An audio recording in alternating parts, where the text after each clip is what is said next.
आज जो पवन सिंह का स्टेज शो चल रहा है, इसमें ये वाला जो क्लिप है, जो कि सूर्य की वीडियो में देखे होगा अभी से जस्ट कुछ देर पहले, ये वाला वीडियो बहुत तेजी से वायरल किया जा रहा है, जिसमें दावा ये किया जा रहा है कि पवन सिंह अपने सारे टीम मेंबर्स के ऊपर गुस्सा हो गए हैं, जो कि पवन सिंह के साथ थे लेकिन इन दिनों अक्षय सिंह के साथ नजर आ रहे हैं।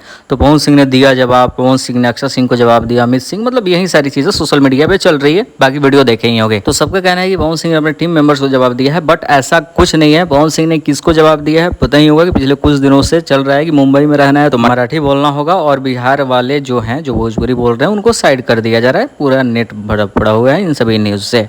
तो पवन सिंह से एक इंटरव्यू में सवाल पूछा गया था, जहां पे पवन सिंह ने जवाब दिया था कि हाँ, हम हिंदी ही बोलेंगे, भोजपुरी ही बोलेंगे, मुंबई रहेंगे, इसके बावजूद भी मराठी नहीं बोलेंगे। तो उस चीज़ पे एक बार फिर से पवन सिंह ने राज ठाकरे को जवाब दिया है, ना कि अक्षय सिंह और अपने पूरे टीम को। यही थी आज की अपडेट।